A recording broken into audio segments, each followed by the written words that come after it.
I just feel like nothing I do makes any sense. Nothing I do will change anything. Everything is doomed. Look at the news. Look at the internet. The whole world is dying all the time. Why did God create me even? Just to watch me fail and have a good laugh? God is funny, creating little helpless creatures as his puppets and then just leave them to wither away into the nothingness of endless existence. Everything is doomed. I really don't know what to feel anymore. So this is emo Ilse. Sometimes I'm a bit emo. So what I wanted to do with this video. First of all, I wanted to show you this beautiful wig on my head with this beautiful, beautiful makeup, of course. I've been wanting to be open about my own history with suicidal thoughts because I feel it's becoming quite important to share this, as with this whole crisis I feel like this is really something we should be very aware of, that people might not even just die of corona, but they might die of suicide because of isolation and things they feel like they cannot get out of.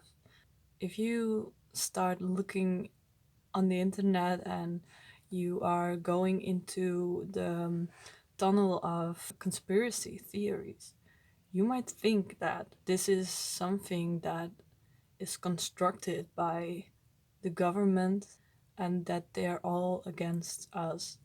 And we can be like, oh, these people are so out of their mind. But let's not do that. Why would we be so heartless to these people? Because what's actually happening is that these people are actually in a complete state of fear. They have all these repressed emotions in which they feel that the world is against them and that there is some evil force that is trying to make them their slaves by nanochips in their body. I mean, that's so horrifying. I don't know what to believe. I don't know whatever is going on. Really. If you believe it, I'm really very, very sorry for you that you feel like somebody is betraying you in this way, and that you feel like somebody else wants to use your body for their benefit. And it has happened in the old days. I mean, we had slaves. This was real. So it's actually not really that weird to be believing it. If you're still able to be sane in these times, let's support the people who can't. They just have to feel safe because this is their projection. It's their projection of the world that they don't feel safe. So if you can make them feel safe, this is already such a big thing. So, yeah. Oh wow, this is great. I feel like a person from Greece, from the movie Greece. Okay, let's just proceed the rest of the video with this. No. Back to the other story. Other story.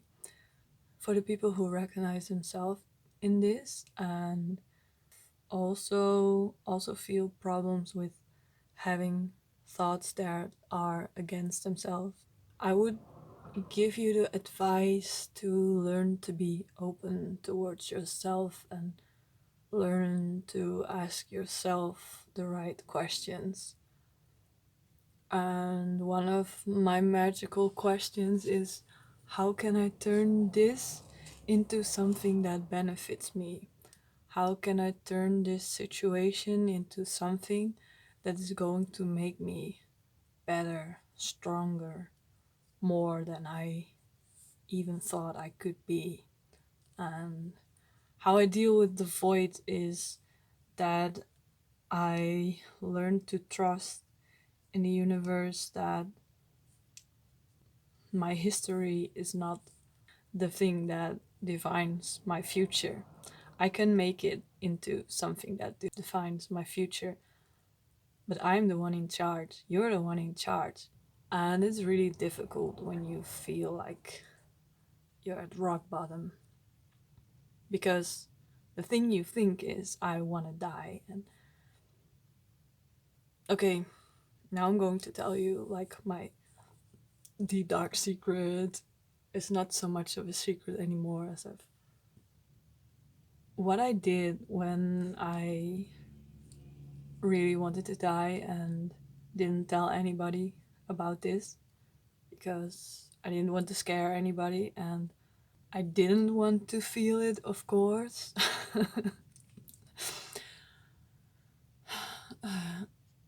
I was completely cut off from my emotions, which was partially a good thing because my emotions were all a mess.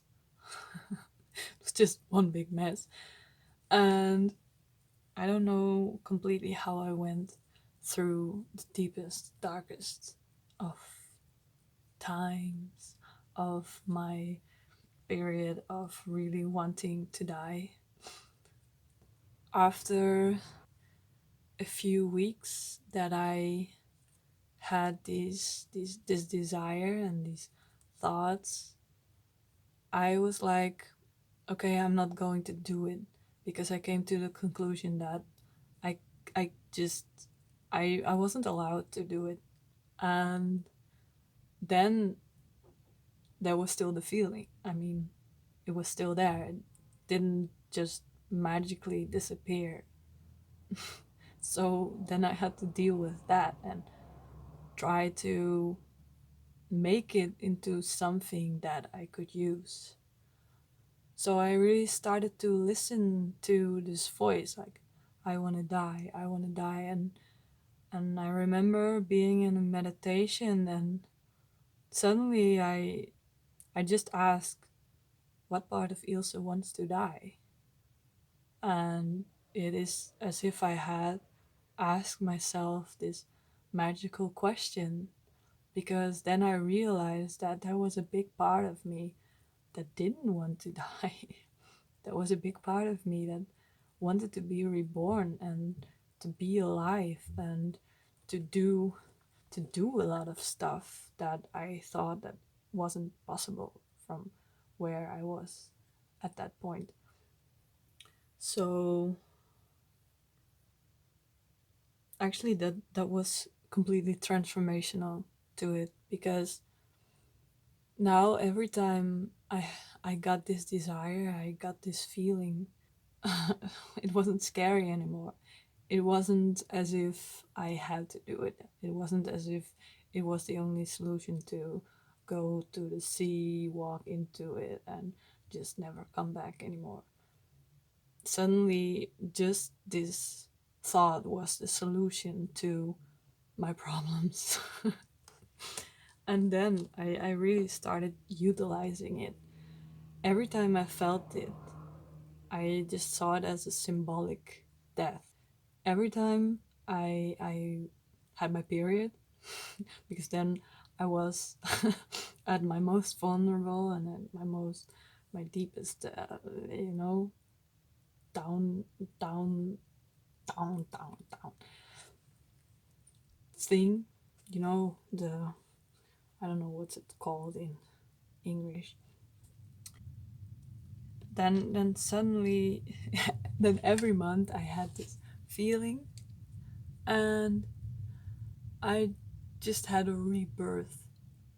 I just had a rebirth every month after that, and then it got even less frequent, and I think I just had it once every 3 months, and then it just became very, very rare, and I was shocked again when I had it after a period of just feeling very happy and being like, I thought after a period, I thought I had done everything well and great and blah blah blah, you know.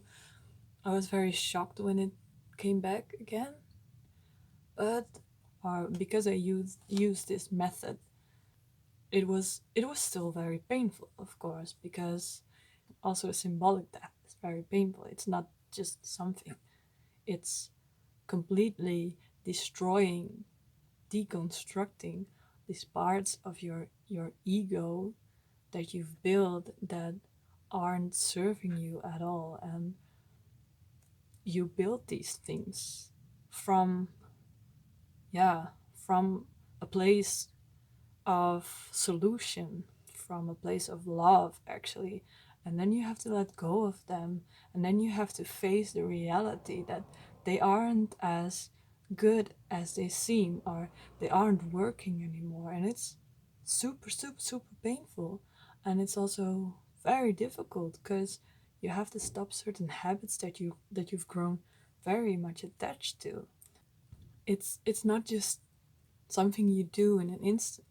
So every time it reoccurs, I'm actually still shocked, but it's not because I'm scared that I'm falling back into this trap of thinking that I have to take my own life, but that I know it's time to let go of some very, very hard shit, and that I have to do some things that I think are very, very difficult, otherwise, I've done them already. So, yeah, that's my story. And first of all, I hope that you've never experienced it. I hope that you don't recognize yourself in it. But if you do, I hope that you can utilize this method as well. And I hope that we can bring a little bit more softness to the idea of wanting to die, because it's such a big taboo. I mean, I didn't want to talk about it to anyone because I was more afraid of scaring other people than I was afraid of my own thoughts. And this isolated me, and isolation is very, very dangerous when you're in this place. So I would like to open up the conversation about it and see it as something that is very, very human to think it, and that you're not a failure when you feel it. I mean, you might even you're a winner anyhow. I mean, if you are willing to face these deep emotions, these dark emotions that are inside of you, you're actually very, very honest with yourself. You're very, very honest about things that aren't working for you. And it's not your fault that you don't see another solution. It just meant that you either haven't experienced something that could lead towards such a solution, or you don't have any reference for it. And that's not your fault. It's nobody's fault, actually. I would really encourage you to find somebody that you can talk to. And somehow I feel like writing down my email address at the bottom of the description of this video to offer some guidance if you are really, really thinking about doing it and you don't have anybody to reach out to, and you really want to have some advice, or maybe you don't even want to advise, but you just want to tell somebody, then please contact me. Please do it. I'm not sure if I can help, but I'm willing to listen to you. And If you are somebody who recognizes themselves in this and also has turned it into something good for themselves, and you also feel like helping somebody that hasn't been able to turn it into something good for themselves, then please contact me with your email address or whatever. So maybe we could create some network, some web to catch all the people that are going through this pain and suffering, and that we can collectively take care of each other, so we can share our experiences, share our pain. So I know this wasn't a happy video, but sometimes we have to reveal stuff that isn't so good or nice in order to go to the light. Because when it's there, it's already there and it's felt. We can pretend as if it's not there, but we feel it, and it anyhow influences our reality already. So it's better to be seen and be spoken of than, yeah, well, I don't know how to finish the sentence. Okay, so who's with me in giving support to the people that are having suicidal thoughts?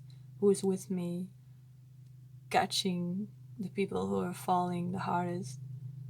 If you're really thinking about taking your own life, then please, please, please reach out. We're here. Team emo. We're going to be team emo, solving the problems in the world. Yeah. And I am aware of the fact that it's also not up to me to save anybody, because it's always up to the person feeling the feelings and having their own responsibility about their lives or of their lives. But I do know that it helps to be able to talk to people. So I feel it would be great if we could create this platform with people who have gone through this darkness, that are willing to share their experience and who are willing to listen to other people and support them in what they're going through now. The reason I want to do it is because when you're going through this, it's very difficult to reach out. I would be so grateful if there could be just a beacon that is a beacon of light. If there could be just some free support for the people that don't see support in anything right now. That would be just great if I would have found that back there and be able to talk about it with somebody. It would have eased the pain, and it wouldn't have taken such a long time for me to step into action, or to step into the version of myself that I am now. And I know it's easy talking afterwards, but yeah, I do believe that it's true.